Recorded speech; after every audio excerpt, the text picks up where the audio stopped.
All right. Welcome to the YouTube Sports Network. This is the third video, I believe, within the last 8 hours, I'd say. 7 to 8 hours. It's been a little rough recently. I think I took a little bit too much time preparing myself for the season, and I guess I waited a little too long to get going.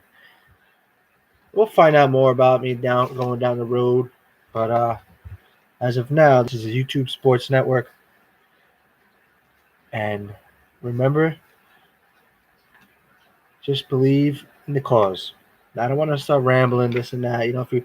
Yesterday, I just hope that I was clear with my message yesterday, as I do sometimes have a tendency of giving a lot of information because information is important.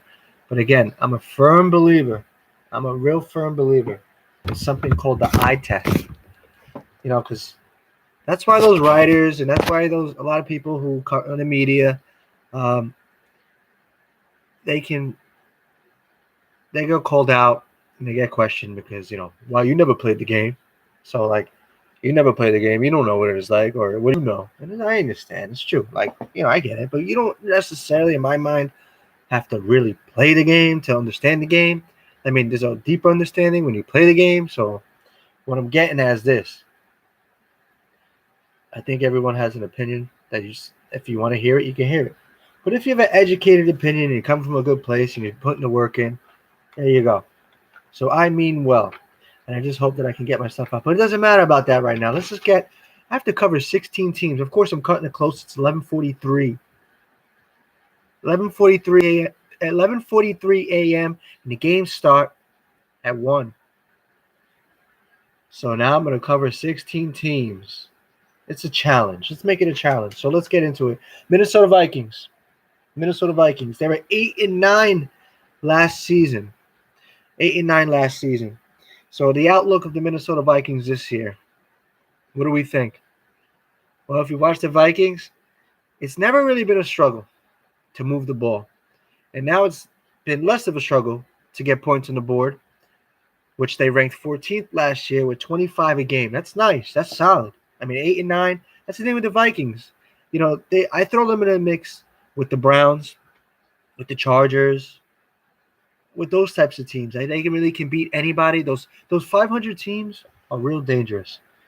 It's like those 500 teams that get into fantasy football. But they turn out, sometimes they can win. Sometimes they win because it's just a matter if they can get something going. If they just click in one direction, they obviously do something well, whether it be your fantasy team, whether it be the Vikings, whether it be the Chargers, whether it be the Browns. They obviously do something well, but something on the other side is a little sketchy, or a little iffy, and not as strong. So as far as points scored, no problem. Justin Jefferson. They just added Jalen Reagor, who now they can both breathe. At least Reagor can breathe.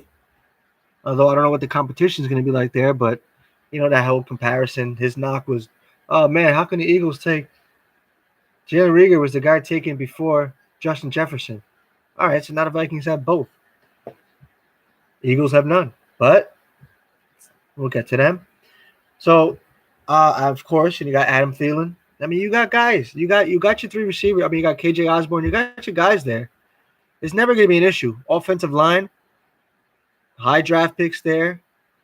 A good offensive line that protects Kirk Cousins.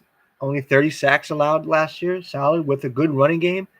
But that running game, of course, always has to come down to the health of Dalvin Cook. But at the same time, we all know Alexander Madison does his thing when he steps up, when he actually gets the opportunity to play. So offense, I'm not even going to get too deep into the offense because we got to keep rolling here. But that's not the issue. But if there's one thing that we can say that is the issue, 2 stats I'm going to point out to you. Number 1, third down percentage. They were 25th in the league last year in third down percentage. That's saying a lot. To me, that's saying a lot because I've seen Kirk Cousins. I've seen it. It's third down. So they'll have their 3 and outs, and it looks like a complete dead drive. And Kirk Cousins standing there, flailing his arms, all pissed, all messed up. He's got that look in his eye. I get it, but there's a tendency for that team, and I think it has to do with a little bit of panic. That is Kirk Cousins an elite quarterback? I think he's just right there. He puts up big numbers. Like, to me, elite is putting up big numbers consistently. He puts up solid to big numbers every year, and he does a lot of good things on the football field. A fourth round pick made good. Matt, remember that Kirk Cousins and RG3 on the same team? So, third down percentage. I want to see what they do. Yeah, is he going to panic less? Is he going to be able to be prepared in those downs? That's the one stat I'm looking at. And another stat that I had on me, that part I don't remember. Oh, average time on the drive. Of course, they were 29th in average time on the drive. So you can take that how you want, because some teams have quick drives, but to me, I think their quick drives come down to their third down percentage and when they don't connect, when they're not connecting on that, because that to me would be a difference between a really elite scoring offense and an offense that's kind of in the middle of the pack. But you still can win with I believe you could still win with a 14th ranked offense, but as far as what you do on the other side is going to make a difference. And for instance, points against, they were 24th in the league on defense in points against. So what that means is, well, what I'm going to tell you what wasn't great about them was first downs, total yards, pass yards, pretty much all facets of the game. Pass yards, rush yards. They gave out a bunch. They gave up a bunch. 51 sacks, good amount of pressures, hurries, and blitzes. The D-line really wasn't necessarily a problem as far as getting to the quarterback, but stopping the run was a problem. And preventing the other team from throwing all over you was a problem. So what did they do? There's some additions that they added here. There's some additions that they had, yeah. There's some moves that they've made that I think are going to make them a little bit better as far as defensively, stopping the run. Harrison Phillips, we mentioned not too long ago. They got a nice little contract here with the Vikings coming from the Bills, 3 years, 19.5. So him up the middle is a big wide dude. I'm pretty sure he's going to clog it up a little bit. Ross Blacklock, pause. Traded from Houston. He was the guy, I think, second round pick maybe. This is only his second year. He didn't last too long in Houston. And if Houston's going to get rid of you, something might be going on. And let's see how he does. I think maybe I can see this working out. New location, and plus it's D-line, the pedigree of the D-line there for the Vikings. I think maybe Ross Blacklock can do his thing. But it's Darius Smith. See, that's like, is he going to still do it? He's not very old, but he's been around for a while, it feels like. So Darius Smith, 3 years, $42 million. So a former Packer going on to become a Viking. So did Chandon Sullivan, coming from Green Bay, the nickelback corner, however you want to describe him. He's a corner. So he's going to help with that secondary. And then you also added Jordan Hicks. Jordan Hicks, no matter where he goes, proves that he's a good linebacker. So there are some impact players now, more impact players probably on the defense, more prepared to make a difference. Phillips and Smith and Hicks and Blacklock and Sullivan. And they also added Jonathan Bullard. But I think the most important moves that they made, this is odd, adding Mike Pettin and Ed Donatel. So Mike Pettin from Green Bay had a lot to do with the defense becoming better. I think he's been around. Green Bay, the Browns, like, this guy's been around. And I think having his presence and having his voice, on the defense, or communicating with the defense, being a big part of the defense, because he has a defensive assistant, I think that's going to be a big difference, along with some of the personnel that they have. So a lot of the guys that got rid of, they older veterans, or I guess I don't want to call them expendable, but they weren't impacting the run game or impacting the defense with much efficiency. So they Everson Griffin, 34 years old, free agent. If you look at his stats, solid guy. Armon Watts, at 26, he was cut. But he signed on with somebody. I don't remember exactly, but It's just I'm looking at the names here. I'm not gonna again. We got to keep moving, but what they added, um, I believe it should make them a little bit more difficult to play against. When it comes down to the Vikings, it's gonna come down to their defense, and if they can tighten that up, because that's when the Vikings are doing well. Their defense has a lot to do with it. So that's what we're looking for. Improvements on the defense. Can they make more stops on defense? When they get the time's crucial, third downs, they do their thing. Fourth best third down percentage, 14th in red zone, right? So those numbers mean something. But it's like what again, I keep reiterating to certain things. It's what you do in between the 20s. And if you're giving out all those chunks of yardage and you're giving them opportunities, the other team, they're gonna put up the points. So once they get more stops and prevent the other team from moving the ball as much, then they'll be better. And I think who they added should help between the coaching staff and the players. Let's go on. I'm going to do shuffle. I don't want to go right down. Let's go talk about the Dallas Cowboys, everyone's favorite team. Everyone's favorite team to talk about. 12-5 last year. First in points scored, seventh in points against. We all know the loss of Tyron Smith is going to hurt. But what shocks me the most about the Cowboys is that they really saw this coming. I saw it coming. Other people saw it coming a couple years ago. All right, guys, we're going to I think it's time for the Cowboys to start making sure they solidify that line and start getting some reinforcements in there because Tyron Smith is starting to get nicked up. A Hall of Fame left tackle is starting to get nicked up. Is he not a Hall of Famer? So they never really made it a point to make sure that they got to take care of that. I mean, so now they got what's that kid? Well, how do you say? Is it Tyrell Smith? The other Smith, who comes into the league with they say his fair. He has maybe some. I don't want to say alarming. That's too strong of a word, but maybe some penalty issues here and there. I mean, the last thing the Cowboys need is an offensive lineman that's going to get some penalties because if there's one thing that they can give you every now and then, or at least every year, it's going to be that one guy that gets that somehow winds up with being the center of attention when it comes to the flags. But yeah, Tyler Smith, forgive me. Now they're moving him to the left. See, I'm just looking at the updated depth chart right here. I'd like to make sure I got my references correct. Tyler Smith, left tackle, huh? They're throwing him right in there. I heard apparently they weren't going to put him there right away, but you know what? They went from Tyron to Tyler. For their sake, it's unfortunate that they're not able to have both of them at the same time. But I always, I was telling somebody this. I have this theory where I find it very strange that once a team, no matter what sport, they add some reinforcement at a position, and somehow, some way, the universe takes away that added cushion. And just when you think you have extra, you go back to square one. It's the strangest thing. Like Justin Verlander, the Astros are getting Lance McCullers back.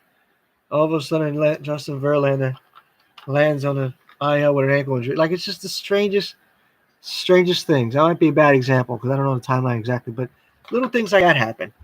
You guys play fantasy, you know what happens. It's the strangest thing.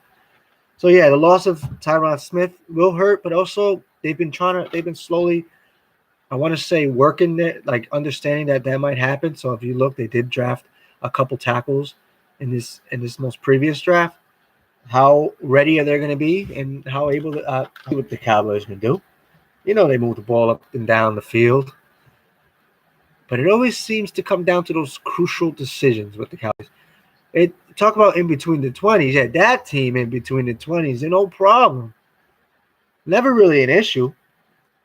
But it's when it's come down to those crunch time and those crucial decisions and those moments when you rise above the pressure is when the Cowboys have had a hard time coming out on the positive end. And for me, that's something that I think they need to make sure that they get better at. So by looking at depth chart here, yeah, look at the Cowboys. They drafted within the last two drafts a center, 3 tackles and a center. So they are working towards that. I mean, they don't have to worry about, knock on wood, they're not going to worry about Zach Martin over there in right guard. And Connor McGovern, they drafted in 2019 at the third round. He's there. And they got their center. So they're doing what they got to do. But as far as defensively, I mean, this is a defense that knows how to rotate as well. They have the luxury of being able to rotate a lot of guys. And yes, they lost Randy Gregory. And yes, they let Keanu Neal walk. Keanu Neal now is back to being a safety. And he's with the Bucks. And then they let DeMonte Kazi go, who's now Casey with the Steelers. So two former Falcons who helped the Cowboys get better last year now onto other teams. So and Randy Gregory, of course, with a massive contract going to the Broncos. So I mean, but I think that those losses aren't going to be felt. I don't think it's going to have a direct impact on their success. I mean, no disrespect to those guys because they are good and they were good, but I think they have enough depth in other positions and enough guys to step up.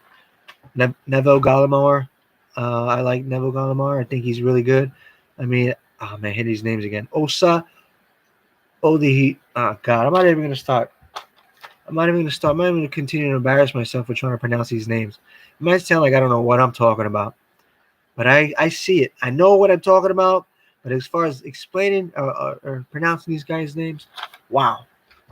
Holy cow. So anyway, otherwise the defense looks pretty intact, and they took the ball away a lot last year. Was it a defense that played over the head? Was that the best version of the Cowboys defense you're going to get? And are they going to be able to return to that level of play? I think they're going to get damn near close to it. You got this kid, Sam Williams, coming off the edge. They drafted him in the second round. I like that pick. First of all, I love that he's wearing number 54 coming off the edge. Just like the guy, George Kalafdis, what's his name? From the Chiefs, number 56. I kind of like it. To me, it's a big. What number you pick sometimes has a lot to do, in my mind, just makes you a better player. It's the strangest thing. Just let me be. But yeah, I mean, all the stats last year were great. Completion percentage, interceptions, quarterback rating, they were top 3 in all. 4.5 rush yards given up, which tied for the 23rd or bottom 10. So the Cowboys are going to be able to stop the run. I think with more Bohanna and Mr. 97, Osa, I'm not even forgive me, man, what's your last name? And Gallimore, I mean, Tristan Hill. He hasn't, I don't know, they like him, but I haven't seen him. Then you got John Ridgeway, who they drafted in the 5th round. So they got the big guys up front. They got the pass rushers. Dante Fowler Jr. and Anthony Barr. It's funny because I don't think you'd be able to get these guys like 4 years ago. Certainly not, at least where you got them for now. So they're getting them on the cheap, relatively cheap. So smart move by the Cowboys they don't necessarily need them to start, but just getting them in the spurts is probably going to get the best out of them. And you're going to see a lot more you're going to see a lot more Jabril Cox on the defense as a linebacker. I mean, you still got you got all your corners pretty much intact. Diggs, Lewis, Jordan Lewis, and Brown. And Kelvin Joseph, we're going to see a lot. I feel like we're going to see a lot more of him this year, but I don't have to go through the personnel. I mean, if the Cowboys are going to, I have to just get to the point here. If the Cowboys are going to be better or at least the same, stopping the run would help them a little bit more, and just making those key plays on offense. That's pretty much what the Cowboys, if they were to do something this year. I mean, I know if you want to talk about another thing, Mari Cooper not being there. Mari Cooper out of the mix right now. They like Jalen Tolbert. I mean, they drafted this kid in the 3rd round. I mean, Michael Gallup, he's not playing today, I believe, but I mean, CeeDee Lamb is there, of course. You got the guy CeeDee Lamb, Mr. CeeDee Lamb. I mean, right now going into the game, they might be a little short-handed, but maybe right now it might not seem like a lot, but maybe it might be something that persists. Maybe it might be a problem. That's why I thought they're going to go out. I really feel it. You heard it here first. You're going to go get – I think they're going to go get Odell Beckham. I got this feeling they're going to go out and get Beckham mid-season, especially if the wide receiver core really ain't doing their thing or they're struggling to make a few plays. So, I mean, there's no guarantees the Cowboys are going to return to that explosive offense. But they're going to have to run the ball. Mr. Tony Pollard is going to have to do – I mean, obviously you got Zeke there, but Tony Pollard is going to have to be in the mix like he was last year, contributing on all ends, in all facets of the game. So when it comes to that, that's what I want to see.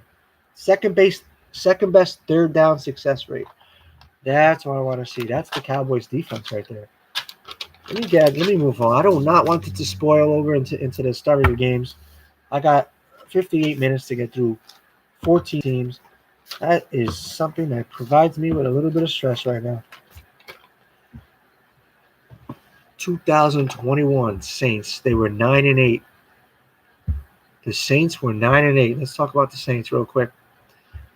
Storyline is simple here. No more Sean Payton. Sean Payton is not in the building any longer. Unless he's sitting in the box, we just don't know, and I highly doubt that. Because if he's sitting in the press box, he might as well stand on the field. So no Sean Payton. They went through 4 quarterbacks last year. I don't think any team that goes through 4 quarterbacks is going to get a lot of victories. But the Saints, being that they're well coached, were able to pull out 9 victories. So this is a team that a lot of people are high on this year, despite the fact that Sean Payton's gone. Because Dennis Allen, who's taken over as head coach, I don't know about you guys and gals, but I will say this. He reminds me a lot of Sean Payton. I don't know. It was something about his demeanor. I don't know, his intensity. Something about his intensity. I don't know what it is, his look, but he reminds me of a Sean Payton. I think that they're not going to have much of a drop-off. And Allen's role prior to being the head coach was the defensive coordinator. And if that's one bread and butter of the Saints, it is their defense. The numbers show it. You can see what they do they stop you on the run. One thing you're going to have a hard time doing against the Saints, you're really not going to be able to run the ball against them. That's something that they've proven for at least the last 3 years.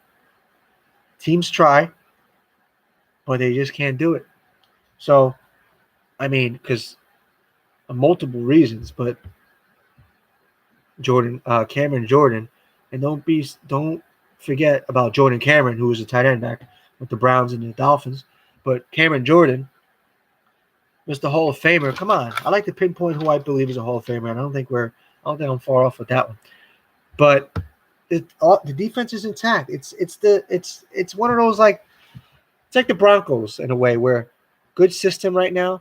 They have their line that gets at it. They have about 2 to 3 linebackers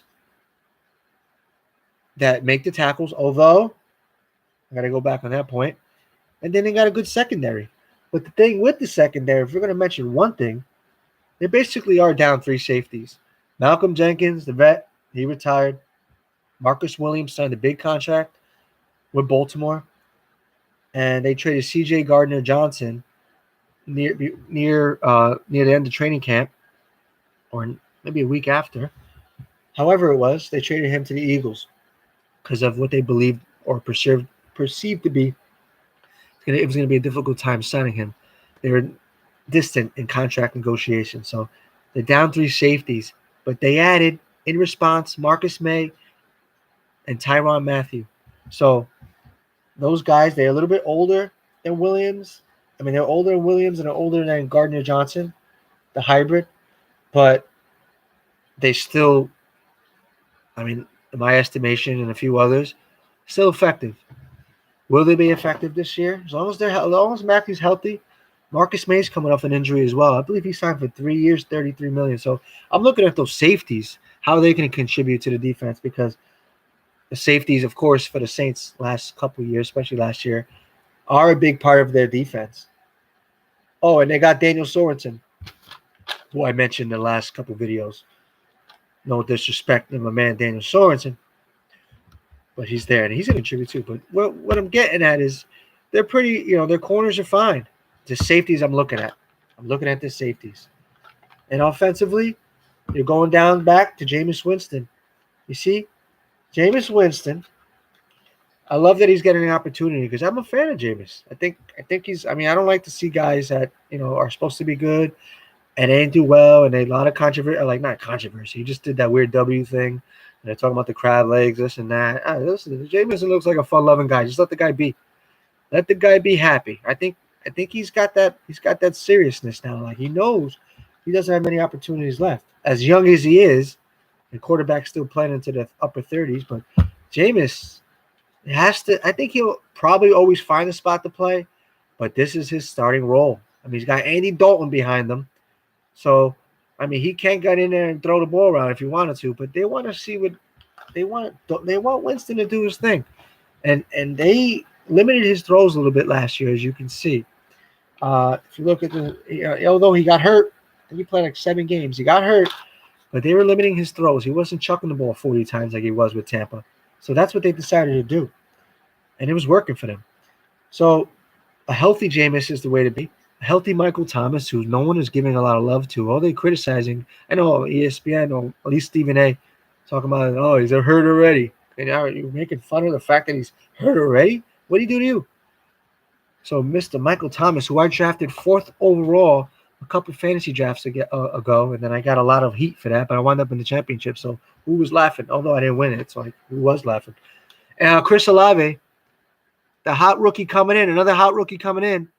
Everyone thinks that this guy is going to do his thing, and honestly, if he does, he's going to have he just might have a similar season to what Michael. Well, not maybe, but I'm thinking Michael Thomas like numbers rookie year, drafted around the same time in the fantasy draft, comes up and leads the team in receptions and yards and all this. Who knows? And then Jarvis Landry, the tough guy, Jarvis Landry in the slot in the 3rd receiver. So I think they're going to be all right. Alvin Kamara, you got to come back. You got to do your thing. You got Mark Ingram there. So I don't know. The Saints, it's just a matter of are they going to throw the ball a little bit more? Because there was some last year, they didn't throw the ball much. 30th in pass attempts, but you can see why with the 4 quarterbacks. 30th in third down percentage. I mean, you can see why because of the 4 quarterbacks. I mean, all 4 quarterbacks, or at least 3 of them are going to – I say 4, but mostly 3. And they're going to go out and they're going to be able to what? Operate an offense fluidly, no problem. No matter who's in there to get into the red zone. No, it's not that easy. It's hard to score in this league. So they're going to have to just get more first downs, more pass yards, open up the offense, complete more passes. 30th in the league last year. So we're tied for last in the league with completion percentage. So I'm looking at the Saints. I think they're going to have a better season. Jameis is going to have a better season as long as he's healthy. I think that the Saints, with the structure that they have on defense, are going to be okay. I mean, I'm looking at those safeties. I want to see how they perform. And Demario Davis is a little bit older in the linebacker department. So, the missed tackles. They got to get more tackles. They can't be missing tackles. So that's gonna be something to look after. Let's look at the Rams. I was talking about the Bills and something about I was upset because I didn't get this out prior. I mean, I was writing about them. I've gotten that out prior to the game starting, but it's like, again, it's annoying. It's dumb to talk about a team or like have a preview about a team after they already played a game because it's like a cheat code. Like, oh well, you could talk about what happened. It's like, what you think might happen, but it's like, dude, it already happened.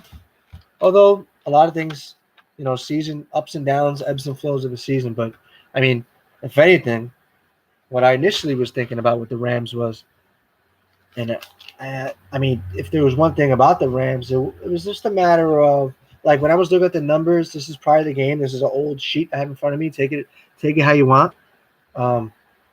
Take it however you feel is, if you believe me or not. But the loss of Von Miller. I mean, I would think like, is Von Miller like that one dude made a difference, didn't he? And he did. I mean, they were 3rd in sacks last year. When you have a guy like Miller, obviously it makes everyone better because you get, you're not double teamed. Miller's the guy getting double teamed. Miller's the guy attracting all the attention. So then somebody can sneak in and get in there. So, I mean, yeah, he has a direct impact. But that's the thing with the Rams. It's like I never saw them as spectacular as far as like they can be beatable, but it's the fact that they can finish and they can cause havoc with Donald. Think about Donald and Miller. When they can cause havoc, that's why these teams prioritize getting a pass rush. Because when you can cause havoc, especially, again, I'm going to keep repeating myself, but this is stuff that's true. When you can cause havoc on important downs, on 3rd down, 3rd and long, when you cause havoc, it makes a difference. It makes your secondary better. And that was that they were beneficiary of that. They didn't give up a lot of pass touchdowns last year. They were then touchdowns given up. They had 19 picks last year and 17 pass touchdowns. So there's only 4 teams who were able to do that. So, I mean, and there's a reason for it. pass rush. You got 2 Hall of Famers in a pass rush, and everybody else did their thing. But they lost some linebackers, like I mentioned. Reader. I mean, I like Reader. Tobias Reader. My God, I probably butchered that. I'm telling you, these names, man. I know my names, but sometimes I be slipping. Forgive me. I need to get back in that rest tank, man. I've been operating at 50% for a while now, so forgive me. When you operate at 50% in your brain, you're just not as sharp as you could be. But at the end of the day, there's a lot going on here. But yeah, it's just pass touchdowns. They're just better passing. So without those, let's see. And you saw what happened, but it was the Bills, so it's hard to judge the Rams right now. It's hard to judge the Rams right now because, I mean, first game played the Bills, Super Bowl favorites. I mean, let's see. If we're gonna do an instant analysis, we'll talk about the offensive line. It didn't look too good. Joseph Noteboom was on his behind a lot of the time. He was on his ass a lot of the time. But those dogs were getting after him. They were really beating up that offensive line. And then on top of that, they weren't running the ball at all. So if there's one focus I feel like I've always had on the Rams has been the offensive line. Because if you look at it, they have Whitworth, who's a veteran, like an aging veteran. I use that lightly, aging, because I played up until he was 40 and played well. But it's like everybody else was they were, decently high draft picks. I mean, they were draft picks, 3rd and 5th rounders. I mean, I don't know how, a couple 3rd rounders in there, but I don't know. It was always about their development. It's like it always felt like some of them didn't always get the rotational, reps. So they had their set offensive line, and some of those guys are not there no more. So although they do have a lot of the guys they've always had, it's just how they're going to perform is what it comes down to. So, you see Bobby Wagner. He just looks like a creative player, especially, he got that visor. He looks like a creative player. It's unbelievable. So, yeah, Allen Robinson. I'm looking at Allen Robinson. He didn't look too explosive. The Bears barely used him last year. So, is that what's the reason for that? Are we seeing it? But, again, you can't judge him too harshly on one game, but that offensive line. That's why if there's one guy, guys, if Van Jefferson's available, I kind of feel like Van Jefferson might have to be the savior on offense, if anything. I mean, you got to team him up. Cooper Kupp is going to do his thing, but who's going to step up as that second receiver? Who's going to step up? If this is a high-volume passing game, someone has to be reliable. I really think Van Jefferson is going to be that dude. I'm a fan. I'm a big fan of him. Big fan of Van Jefferson. I think he's going to be crucial to the offense because that running game right now is stale, and offensive lines have a hard time. So a lot of pressure on the defense. But if they're not getting pressure and they're not getting pressure on the quarterback, they get picked apart a little bit. So we'll see what happens. We saw what happened against the Bills, but that's against the Bills. We're gonna not get too crazy about it. But then we're gonna see. We're gonna monitor that. We're gonna go from the Rams now. We're gonna go to the Lions. The Detroit Lions. As far as what I'm looking at in their outlook this year, another year where Dan Campbell, the master motivator, apparently, at least the screamer and rallier in the sidelines, and one of the best goatees in football. I remember Dan Campbell. He was like, 3rd tight end for the Cowboys, number 86.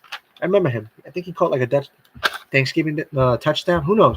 Anyway, DJ Chark, they added for 1 year, $10 million. Josh Reynolds, they found as far as off the waivers late in the season from the Titans. I remember that. They got Amon-Ra St. Brown, who he had his coming out party last year as a rookie. Had a nice season. And look at Khalif Raymond.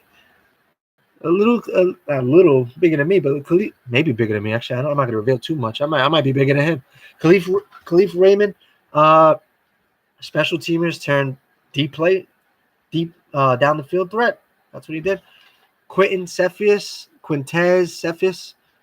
I'm horrible with the names, but I'm waiting for him to break out a little bit. But they got some guys. They got a solid offensive line, one of the better offensive lines of football. They give their quarterback time to throw. DeAndre Swift is one of the most elusive dual threat running backs in the league. So I don't think it's going to be an issue as far as the offense. But when it comes to Detroit, when was offense ever an issue? They can have the best offense in football, but they were never able to stop anybody defensively. So what did they do? Because they never got to the quarterback. Aiden Hutchinson, slam dunk pick.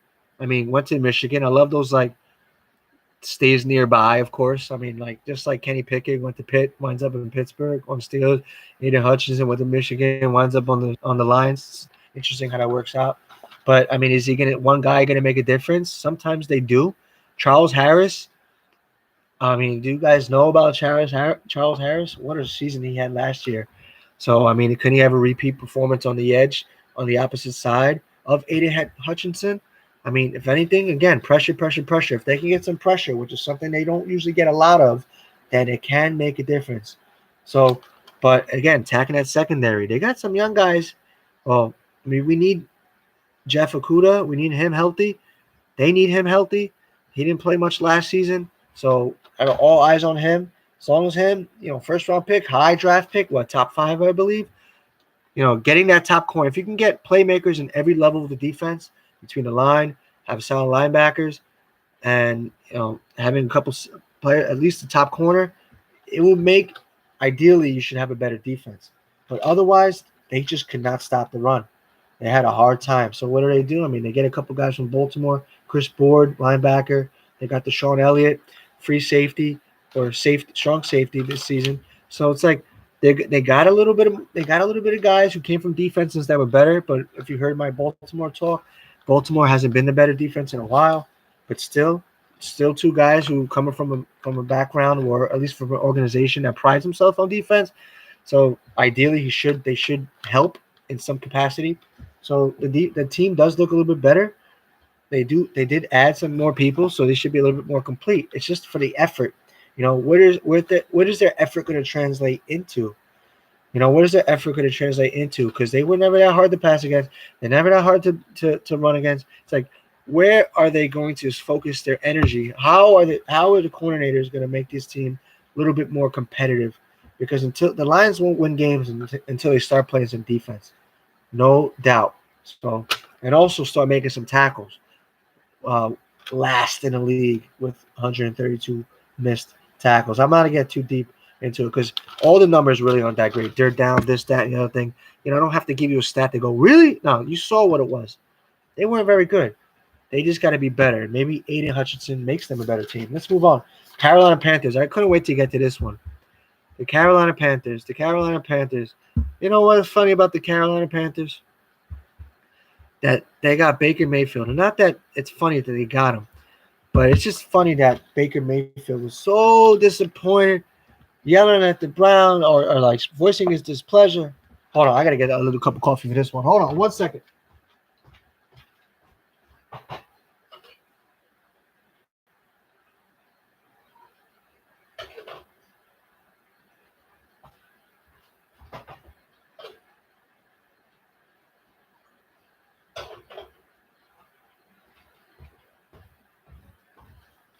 Pause for a station identification. All right. Baker Mayfield talking all this, mad, upset. His wife, his annoying wife, the commercials, this, that. Yo, guys, shut up. And be careful what you ask for. Because now, what's the stat? I got it right here. I want to give you the right stat. Oh, come on, tell me. 5th most sacks allowed. 52. That's the stat I'm looking at. 5th most sacks allowed for the Carolina Panthers. 5th most. I believe that the Browns would allow the 6th most sacks. So again, does that guarantee you, Baker, that now you're going to feel a lot more comfortable because you're with the Carolina Panthers? Okay, you have great playmakers there. You got my boy, Terrace Marshall Jr., tough Terrace Marshall Jr. I'm a big fan of him. I heard in the last video. Okay, they got Laviska Shenault. Wow, they got him. There's that connection. Jaguars, Panthers, pay attention. That usually always happens. DJ Moore, Robbie Anderson, who I drafted a couple years ago. Everyone's like, Robbie Anderson, what are you thinking? He had a great year with the Jets. Anyway, let me not forget about Rashad Higgins, Andre Roberts. Okay, good. Shai Smith. I got it. OCD. So if once I mention 4, I got to mention another 2. So, yeah, okay, you got playmakers. So do the Browns. But guess what you got? You got an offensive line that gave up a lot of sacks. I mean, but here's the thing. I'm going to say one thing. They made a couple moves. They drafted Akem Ekwonu. Okay, I think I said that pretty well. In the first round, they got Austin Corbett, 3 years, 26 and change, from the Rams. There's your offensive line from the Rams. So Corbett, who was a second-round pick by the Browns, wound up on the Rams, I think for nothing, won a Super Bowl, been starting games, and now is on the Panthers. Now he's really going to get – is he going to get exposed or he's going to actually get credit? And then you got Bradley Bozeman, who's kind of like dismissed from the Ravens, who's going to be a backup center because they also have Pat Eflin. So, I mean, okay, do those additions help? Baker's going to hope it does because he's going to be in a situation now where second most turnovers, 29. Second fewest pass touchdowns. Okay. Worst quarterback rating last year, 68.5. And tied for the worst completion percentage, 58.1. So those stats I'm just looking at, I'm okay, all right. And on top of that, 20th in yards a game as far as rushing, but also they didn't have Christian McCaffrey, although Chuba Hubbard, all right, he's there, but they didn't really light it up. But that he reminds me like a Raheem Mostert and him remind me like they kind of run the same, really light in the feet like a gecko. So, yeah, they got those guys. Maybe it's because they were the same number. But, yeah, bottom 10 in yards. So your rushing game isn't that great there, Baker. Let's see what McCaffrey. But your running game isn't that great there. You give up a lot of sacks. And the QB rating completion percentage isn't that good. So, if anything, aren't you entering a situation that seems very, very, very similar to what you had? Oh, and by the way, Panthers defense and the Browns defense, they aren't too far away as far as how good they are. So, and in fact, the Panthers defense is one of the best in football as far as the statistics show. So, all you have to do is look yourself. So, what I'm thinking is, and by the way, they got Matt Ioannidis, who's one of my favorite D tackles in the league. I just want to say that. If I do forget, I just want to say that. So overhaul offensive line, does it make a difference? All those stats that I just read to you aren't very good. They don't move the ball well at all. Or again, McCaffrey pretty much was, and DJ Moore has been their offense, most of their offense the last couple seasons. I believe DJ Moore, if anything, he might have the same type of season. I thought he was gonna have more of a breakout, but I'm telling you, I'm not a huge Baker guy. He says this is the perfect spot for him. But I don't think he realizes that the situation seems a little bit kind of similar to where he was prior, as far as offensive line. As far as, his stats match the stats almost what they were last year for the Panthers. So, is he going to make that team much better? That's still open. That's still one of those spots in the league where it's not set in stone. That could be a spot where Panthers, maybe upgraded that position, and it's up to Baker to decide that. But they lost to Son Reddick on defense. Jermaine Carter let go. Morgan Fox let go. Fox and Daquan Jones. Well, Jones cashed in with the Bills, and Fox signed a little deal with the Chargers. Okay, so they're not missing too much. They got Corey Littleton on defense. Do you remember when Corey Littleton was like late draft pick or undrafted, I think, with the Rams? Maybe late draft pick. Special teamers turned reliable linebacker. Went to the Raiders. Kind of, got a nice little contract. Then released. Now he's on the Panthers. I think it's a good spot for him. Damian Wilson, Super Bowl winning linebacker. He's there. Matt Ioannidis, one of my favorites, signs a 1 year, 9.5, and they got Xavier Woods. So defensively, they're not. They lost a couple. They lost a couple guys, but I think they've replaced the guys okay, just fine. And the numbers are the fewest plays allowed per drive, second fewest yards per drive allowed. They did their thing. But I believe that the Panthers tried, they tried their best. They tried they did what they could as far as offensively, but they couldn't. It's going to have to come down to the Panthers offense. What are they going to do? Because, all the statistical numbers are great. First downs allowed. The thing is, they don't get a lot of turnovers. But, it's just, I don't want to, that's what it is, really. I don't even have to give you that much. This is what it is. It just comes down to the offense. I don't think the Panthers are what makes you. There's no, in my mind, I don't believe that there's anything gonna stop them from being great, another great team defensively. And if just imagine if they can only get an offense going, like the Dolphins, right? Kind of something like that. You got those elite defensive units, and then it's like their offense. It's like that's the balance. Can you become balanced? So, yeah, let's go here. We're going to move on. But I think we'll stay in the division. We got to stay in the division. My time is ticking right now. Time is ticking. It's 12:27, and I got a bunch of other teams to follow. I don't know why I thought that I was going to be able to, cover all these teams before the season begins. But I'm gonna try. If anything, I'm gonna try to get those teams out that don't play right now. Although I don't have the schedule in front of me, so I'm not even gonna wing it. I should probably get those. I should probably get those East Coast teams. You know what? I'm not gonna do Tampa. I'm gonna go to the Giants, and I'm gonna do a couple of. I'm gonna do AFC East right now because I think the Bears, Packers, Bucks. I don't know if they're playing. No, Bucks don't play till tonight. Uh, Packers. When do they play? I think they play the Vikings. I don't know if they play till later. Bears. They usually. I'm gonna stick with the NFC East. And I'm gonna go with the Falcons after that too. I'm gonna go. Let's get to this. Let's talk about the Giants. Let's talk about the Giants because I can spill. I think I might be able to spill this video over um past 1 o'clock. I think there's something I can do. I need to get this charger in here. Let's talk about those Giants. Let me just get this charger connected. Welcome to the YouTube Sports Network. This is the YouTube Sports Network. I never told you it was going to be professional. I never told you it was going to be something you see on TV. I just said that I should be unorthodox. We're a work in progress here. Just take this as an open forum. Just take this as like a notepad. This is my notepad. This is my verbal notepad. This is my non-visual but audio notepad. So just hear it that way. Take it how you want. This is like me talking out loud and I'm recording it. This is a voice note and I'm sharing my voice note with people. Just take it as that because it ain't the tidiest thing in the world. But again, take the information. Listen to the information. I'll get this out in a timely manner. I got to get this out. Not this in particular. This might spill over 1 o'clock. Take my word for it. It's 12:29. That's why I really like timestamps. I like when something is timestamped so you can't question if that thing is actually like legitimate or not. I'm a big fan of the timestamps.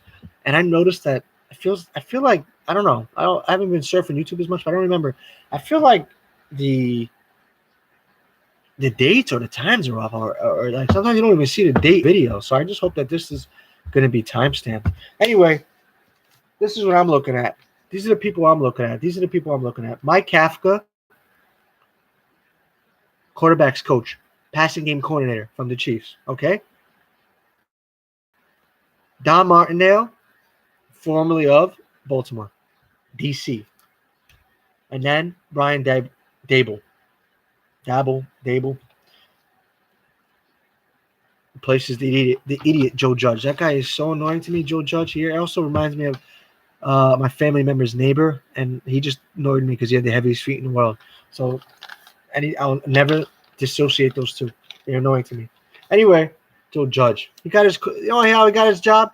They showed him on national television next to Bill Belichick yelling, putting all this fuss, all these mannerisms. And it's like, oh, wow, that guy looks like a head coaching candidate. And he got the job. And guess what? Fraud. Anyway, those are the guys I'm looking at. The head coach, offensive coordinator, defensive coordinator. It's going to come down to coaching. What are the Giants going to do? They're shifting through this team. They're shifting through that team. They're not good here. They're not good there. It's a one big mediocre sports market. Let me tell you. Nothing against the New York sports market, but damn, it's pretty damn mediocre. What a major city it is, and how much product that they put out there that turns out to in gold or turns out to championships. It's crazy to think of, but I've heard this somewhere, and I thought this somewhere. They don't gotta win. They're number one in revenue. They don't gotta worry about if people are gonna show up. There's millions of people in that area. Of course they're going to show up. Come on. Anyway, just do a better job of wanting to win. All right. Logan Thomas, Evan Neal, the flankers, the big boys, left tackle, right tackle.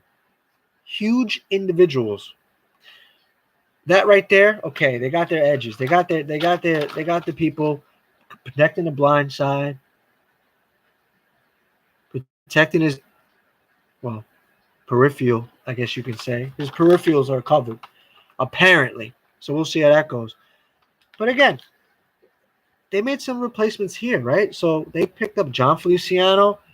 They picked up Mark Lewinsky, two guys that gave money to. Mark Lewinsky got more money than John Feliciano. Lewinsky got 3 years, 18.5, and Feliciano got 3 1 year, 3.25. Feliciano comes from the Bills, and Lewinsky comes from the Colts. And they also picked up Tyree Phillips, who Baltimore surprisingly let him go. They waived him. And they got Ben Bretherson, who's also from Baltimore. And they also picked up Jack Anderson from the Eagles. So there's one common theme here. If you guys notice the teams, Eagles, Colts, Ravens. Does anybody know? Raise your hands. Does anybody know the significance of those teams? Okay, yes, they're all good running teams. Is that a coincidence? I don't know. Is that on purpose? Who knows? But if there's one thing the Giants going to get used to or get back to, is running the football.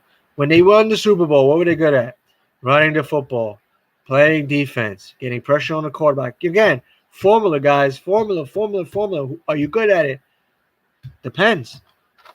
I mean, I don't think they should have any worry as far as the receivers go. These Sterling Shepard, Darius Slayton, who never gets any love. Darius Slayton, Shepard, who's he's fragile. I mean, he's good, but he's fragile.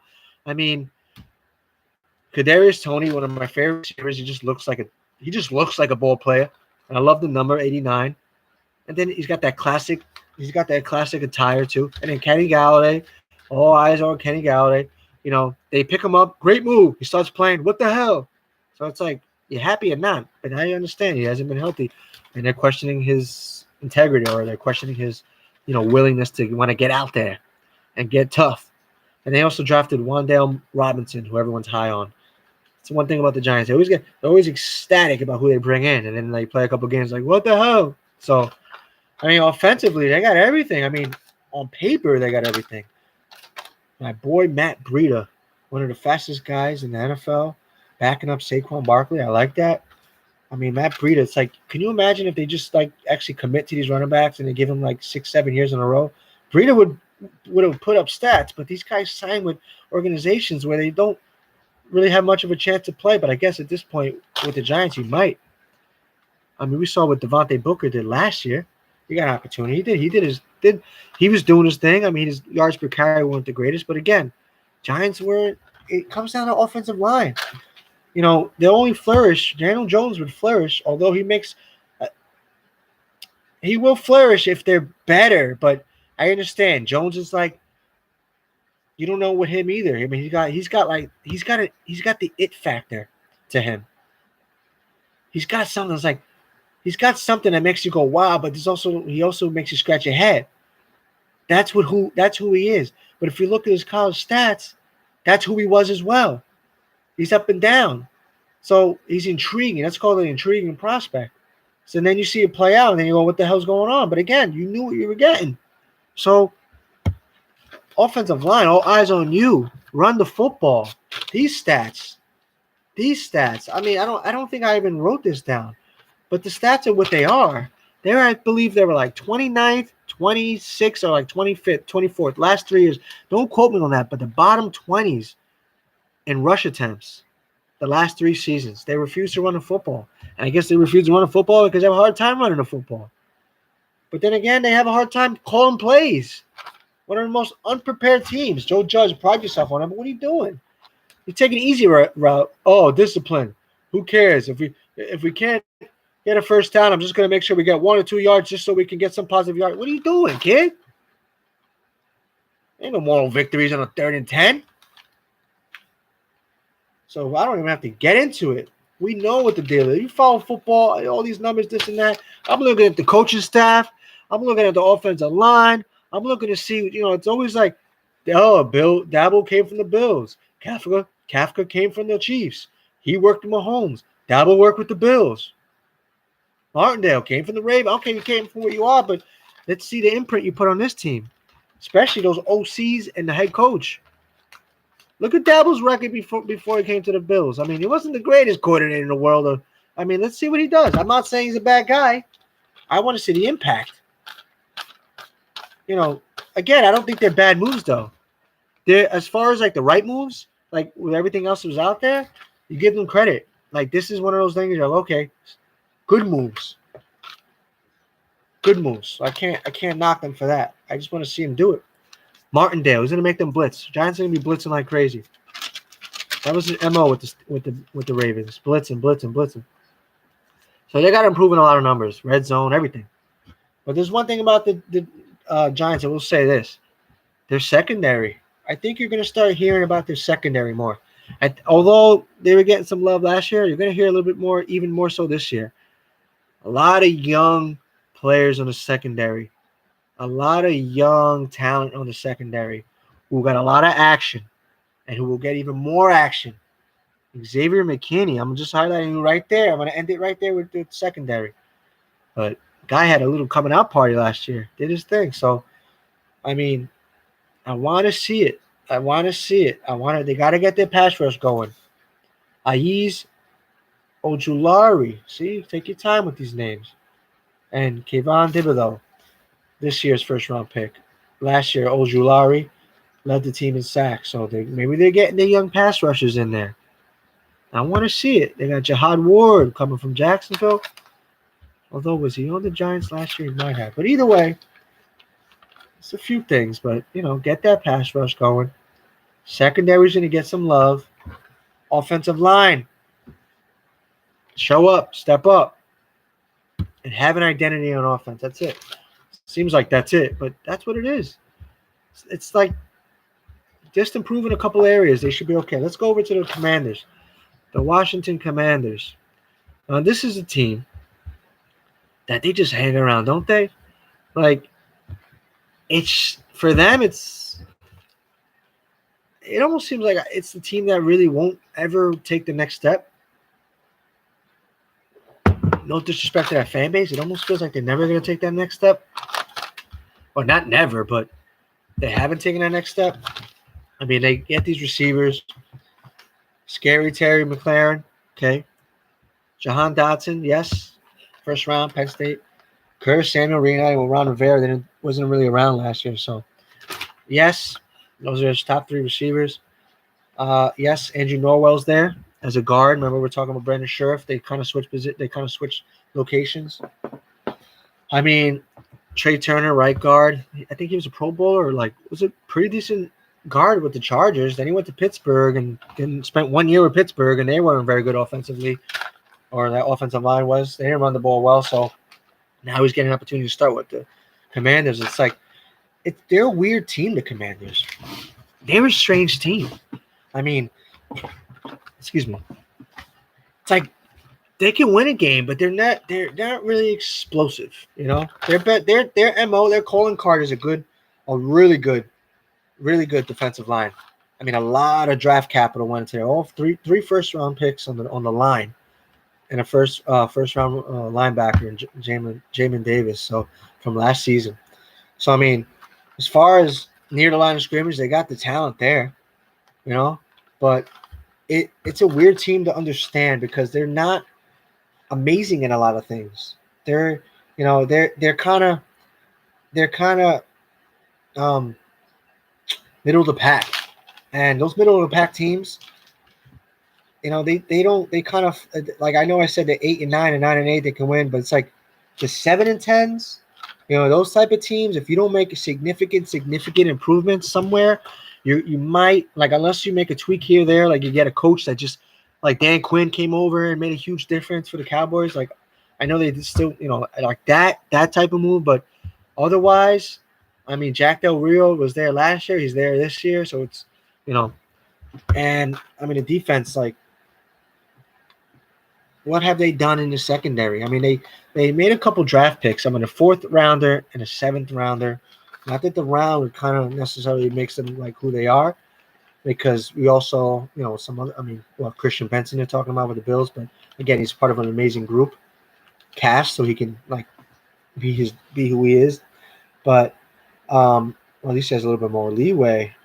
But here's the thing, 25th in completion percentage, 29th in passing yards a game allowed. This is the defense for the Commanders. 32nd in pass touchdown, 29th in QB rating, second most air yards allowed. So they're going to give up a lot. They gave up a lot last year, passing-wise. So what do they do this year to improve on that?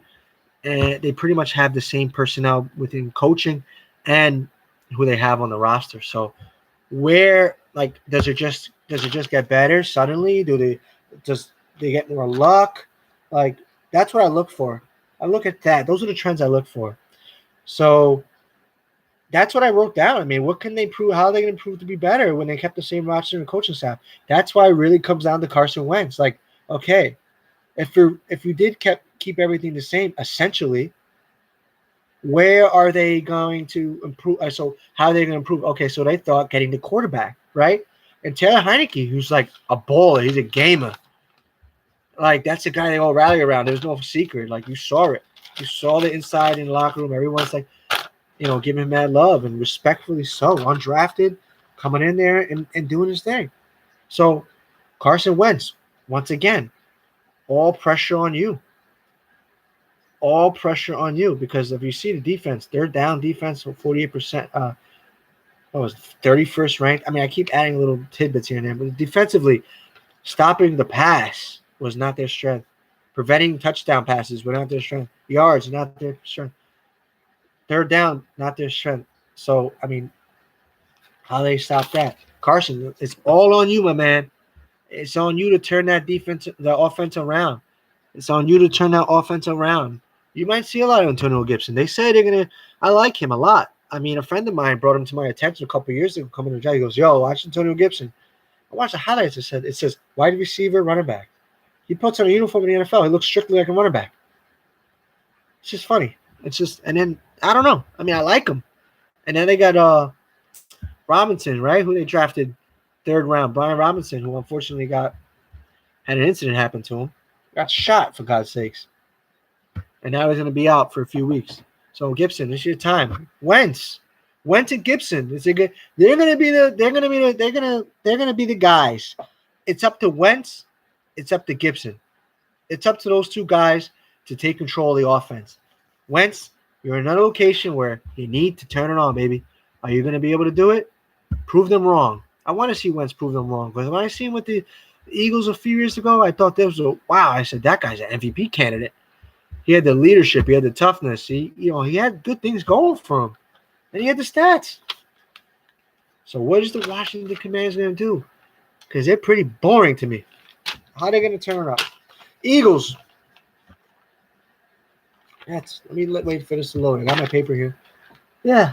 I don't know, man. I'm bugged out about the Commanders. Wentz and Gibson, it's on you. Especially Wentz, it's on you. All right, Eagles, man. I mean, if you heard the stats, you heard the numbers, you heard what everybody says. One of the most talented rosters in football, no doubt. Offensive line, great, no doubt. They got the rotation, no doubt. They got one of the best starting lines in football. They got one of the best tight ends in football. Dallas Goedert. I mean, yes, he does his thing. He was just waiting to get his opportunity when Zach Ertz was departing. Jalen Hurts, one of the most disrespected quarterbacks in football, no matter where he went college-wise, did his thing. He went to Alabama. They said, we want Tua. Okay, you want Tua? Whatever. I'll just go to Oklahoma and set records or do whatever I got to do, which he did amazing. So now he's in the Eagles. Oh, and everybody wants to draft him fifth quarterback. He's a fifth-ranked quarterback in fantasy football. I'm not disputing that, because look at him running all over the place. But how is he going to throw? How is he going to get the ball? And again, no, that there's any type of question, because he can throw. It's not like he's a horrible passer. It's not like he's like, I want to say Lamar Jackson, because Lamar Jackson can throw too, but he's got that weird throwing motion. No fluidity. He's just like slinging it. But let's see. Let's see him get the ball in A.J. Brown's hands. But it's a similar offense to A.J. Brown had with the Titans in my mind. Run the ball, and you're going to be the main dude. I mean, that's the thing. And Eagles are throwing the ball all over the place a couple seasons ago. I believe it was just a couple seasons ago, maybe last year too, but it was like 5-6 receivers were getting the ball. Narrow it down. Have your two studs, and have the other guys get in there when they have to. Zach Pascal is a good underrated receiver. I love the pickup. Red zone, he gets his touchdowns. He's going to catch some tough passes. Third down, he'll do his thing. Quaz Watkins came out, I think 500 yards receiving or something near that. Like, okay, you got your 3 and 4. Get Devontae Smith, get A.J. Brown the ball. But it's like they found their niche a little bit last year. I mean, Miles Sanders, they got 4 running backs on the damn roster. Trey Sermon is a 4th running back. Remember him with San Fran? Waiting for him to get going. Was he second round, 3rd, 4th round pick? I don't remember. Maybe second. They got Sanders going. Just got to stay healthy. They know if he does get hurt, hopefully he doesn't, God willing. that you got other guys in there. Gainwell and Boston Scott are going to come in and do their thing. But as far as defensively, I mean, kudos to the Eagles. I mean, they made some replacements. They got younger on defense. Anthony Harris, Rodney McLeod, 30 and 32 years old, respectively, are now been replaced. And they've been replaced by, well, Marcus Epps was there last year. Kayvon Wallace is there as well. So a waiver wire pickup from last a couple years ago. Marcus Epps played, got his time. Now is a starting free safety according to this depth chart. But a guy who got reps last season, Kayvon Wallace, also 4th-round pick. He's going to get more time. But they made a trade for C.J. Gardner-Johnson from the Saints. Now they're going to have to decide if they want to pay him or not. But again, they got younger in the safety department. They moved, so that's always a plus. That usually, younger, fresher legs helps, especially in today's NFL. I love the Hassan Reddick pickup. Again, now it's not too similar with the drafting with Hutchinson and give it to me. Hutchinson and Kenny Pickett as far as like college staying nearby and then playing for an NFL team. But Hassan Reddick coming home, went to Temple in Philadelphia. I mean, love those. I love these picks. I love these pickups. I feel like they work out. Hassan Reddick. I mean, you got Kazir White from the Chargers. I like these pickups. I like these pickups a lot.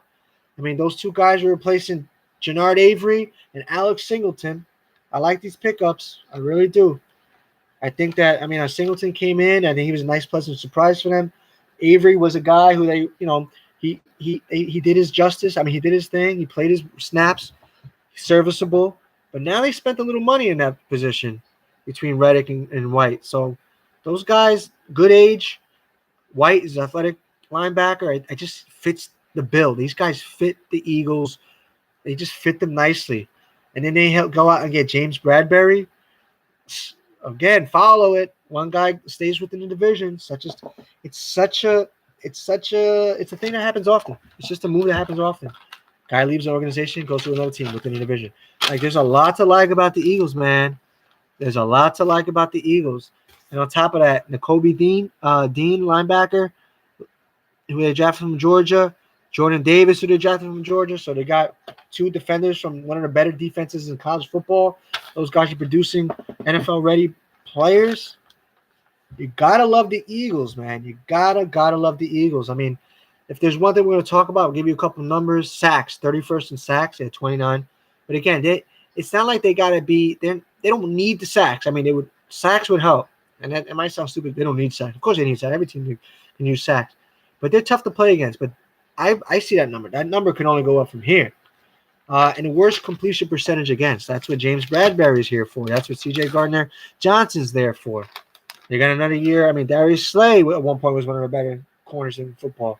Avonte Maddox they found because they kept like what? How many? 3-4 years ago they had used like 6 to 7 corners. It felt like he was one of the lone survivors. Now he's starting in the nickelback. So you gotta like it. You gotta like it. But they got completion percentage, sacks not very good there. That should improve. Passes defended, that should improve. Bradbury's a ball hawk. They're gonna get more turnovers, I believe. First and fewest yards per completion are allowed. Okay, take that how you want. But 16 turnovers not there, so they're not really changing possessions, quick changing possessions. They are a top 10 rush defense. Like, you know what they are. They are what they are. But 28th in the red zone and 24th on third down. Just to improve those numbers a little bit, which the talent that they added to who already they had last year, I think it's the right moves. I think the Eagles are going to be even tougher to play against. I think they kind of get back. They're getting back their swagger. They're getting back their swagger, the Eagles. One of the most complete teams in football. Just a dangerous team. Dangerous team. To say they have reinforcements, they got everything there. To say that they're going to make the playoffs, I believe it. Why not? They are dark horse. Are they dark horse? Are they even considered a dark horse? Or one of like middle of the pack Eagles Super Bowl, one of the middle of the pack Super Bowl teams. You never know. Top 10 possibility. So we'll see what happens there. passing first downs, fourth. We'll see what happens. We'll see what happens. Let's see. A lot of talent. A lot of talent. I mean, you saw what the numbers are. Just a solid football team that got a solid football team that got better. That went 9-8 last year and added more talent. It's as a simple fact, it should go. You would think it'd go up from there. So yeah, let's talk about those Falcons. Let's talk about those Falcons. Eagles finding an identity. Eagles finding an identity. Where we at right now? All right, a little bit higher. I'm moving a little bit quicker than I did yesterday. Hey, we're all learning here. Falcons, guys. Oh boy, I think this is your candidate for the worst team in football this season. I think they're going to be in the running for the number 1 overall pick. And let's just call it how you see it. I guess we'll call it here. 12:53 p.m. September 11th, 2022. The Falcons will be the worst team in football. And then they will draft at number 1 overall Bryce Young to be the quarterback of the future. I mean, come on. Is that not what's going to happen? All right, one player that I want to talk about is Bryan Edwards. I'm a big fan of Bryan Edwards. Just like Corey Davis was at Western Michigan, Bryan Edwards was to give it to me, South Carolina. Come on.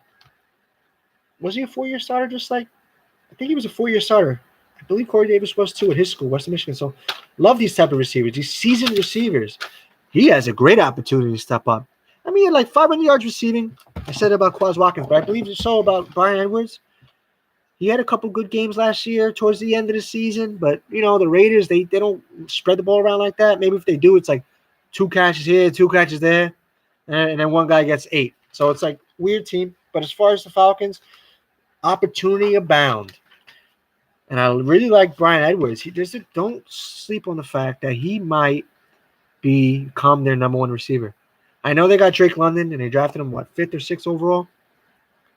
Top 6, right? So, yeah, they're going to rely on him for sure. But I think that I like Bryan Edwards a lot. But, again, it's going to – a lot of opportunities here. I mean, Drake London's going to get his opportunity. Kyle Pitts, 1,000-yard season last year as a rookie, tight end. That's why I was really high on him again this year in fantasy football. I said, make him your first pick in fantasy football. Volume, guys. Sheer volume. And he only had 1 touchdown last season. 1 receiving touchdown last season with 1,000 yards. So can you expect a progression in his stats? You would think so, at least touchdown-wise.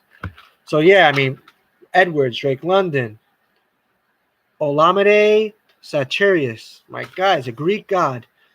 I'm horrible with names, but a Greek god, come on, we seen him last year. He's like that.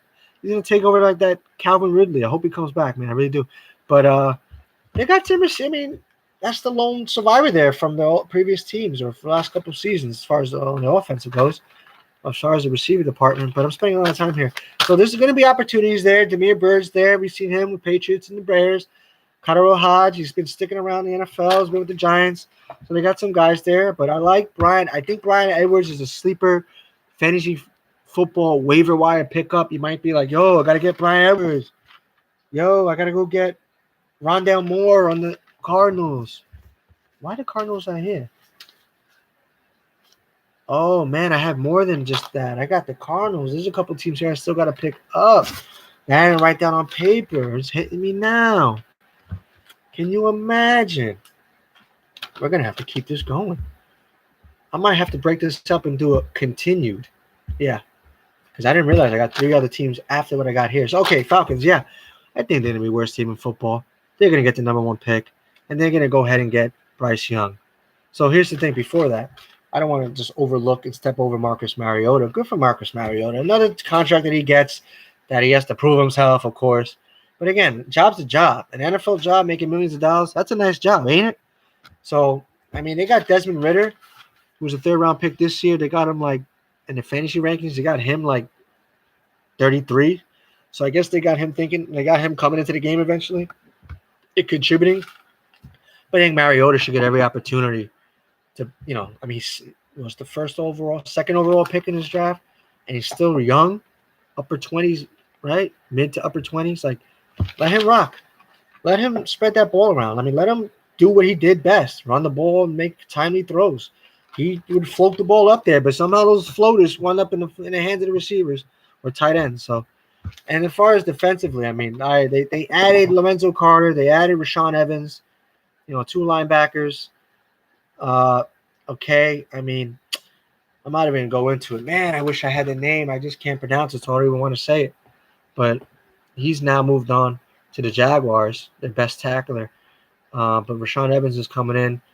He never really I mean, you thought he would probably be better than what he is right now, like as far as like